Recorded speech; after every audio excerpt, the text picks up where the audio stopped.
আসসালামু আলাইকুম। ঋষভ পান্ট ২৭ কোটি, শ্রেয়াস আইয়ার ২৬.৭৫ কোটিতে এখন পর্যন্ত বিক্রি হয়েছেন। এই ভিডিওটা যতক্ষণ পর্যন্ত শ্যুট করছি এর মধ্যে আইপিএলের ইতিহাসে প্রথম এবং দ্বিতীয় সর্বোচ্চ দামি খেলোয়াড়ের তালিকায় ঋষভ পান্ট এবং শ্রেয়াস আইয়ার এই দুজন উঠে এসেছেন।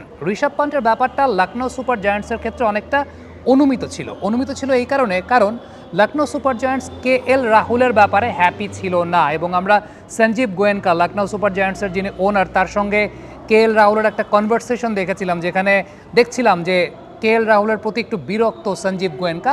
এমনটা শোনা গিয়েছিল ইন্ডিয়ার বিভিন্ন সংবাদ মাধ্যমে যে KL রাহুলের স্ট্রাইক রেটের ব্যাপারে লখনৌ সুপার জায়ান্টস কর্তৃপক্ষ খুব বেশি খুশি ছিল না। সেই জায়গাটায় অল্টারনেট অপশন হিসাবে ক্যাপ্টেন, উইকেট কিপার সব কিছু মিলিয়ে ঋষভ পান্টের দিকেই যেত তারা, এবং আমার কাছে মনে হচ্ছিল আইপিএলের নিলামের আগে থেকে যে ঋষভ পান্ট হয়তোবা 30 কোটি পর্যন্ত যেতে পারেন, কারণ কোনো টিমে ঋষভ পান্টের এক্স ফ্যাক্টরটা মিস করতে চাইবেন না।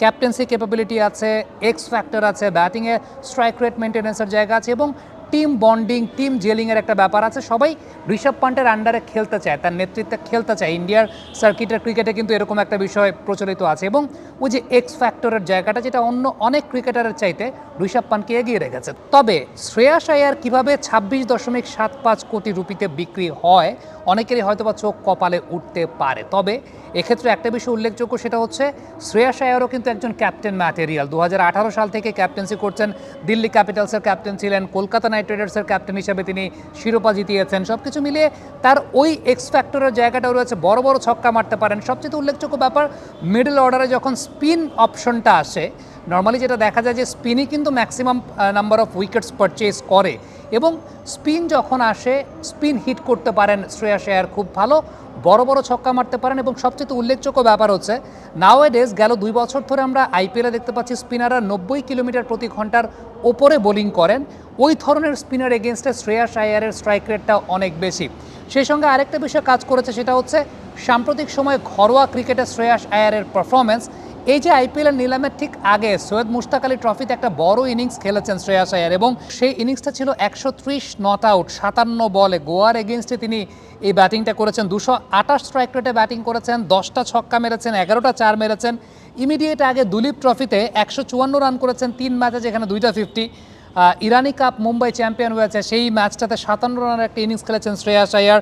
রঞ্জি ট্রফিতে 4 ম্যাচে 452 রান করেছেন, ডাবল সেঞ্চুরি করেছেন একটা 233-এর। সব মিলিয়ে ডোমেস্টিক ক্রিকেটে এই বছরটাতে 14 ইনিংসে শ্রেয়াস আইয়ার 801 রান করেছেন, 61 তার অ্যাভারেজ।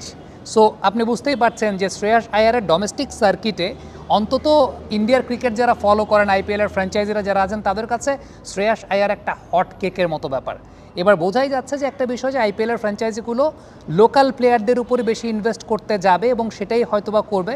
আমি জানি না যদি এরকম হয় যে ঋষভ পান্টের এই 27 কোটিকে কেউ ছাড়িয়ে যাবেন কিনা, গেলেও হয়তোবা যেতে পারেন। তবে পাঞ্জাবের বেশি দামি প্লেয়ার নেওয়ার সম্ভাবনাটা বেশি, এই কারণে তারা 2 জন মাত্র প্লেয়ারকে কিন্তু রিটেইন করেছে।